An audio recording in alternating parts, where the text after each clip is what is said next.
Adishakti film की प्रस्तुति।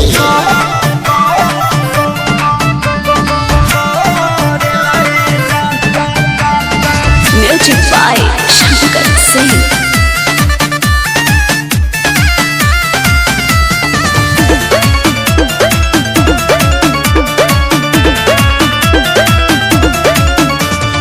भइल बाटे गरमी कुकरमी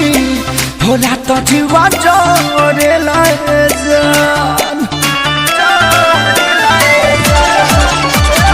भइल बाटे गरमी कुकरमी होला त जीवा जरे जान हे राजा हो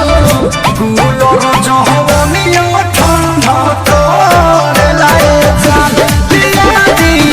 गुलोर जहवनी ठंडा तोरे लाए जान।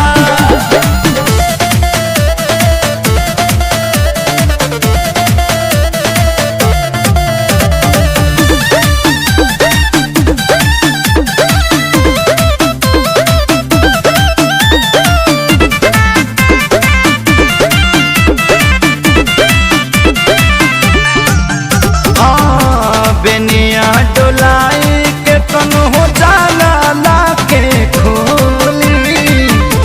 मिले नया राम सैया भीज जाता चोली बेनिया डोलाई के तन हो जाला लाके खोली मिले नया राम सैया भीज जाता चोली काजर थाली ले भराता मेकअप बनाया लाए जान हे राजा हो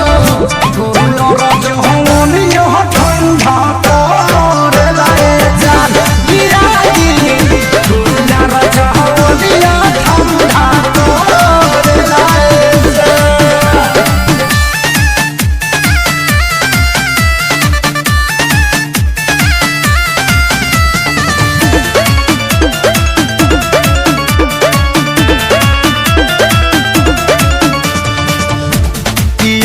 खेसारी दासा बड़ा बड़ा बाघर के पंखो जवन लागल बा मिलल हो नरी हर के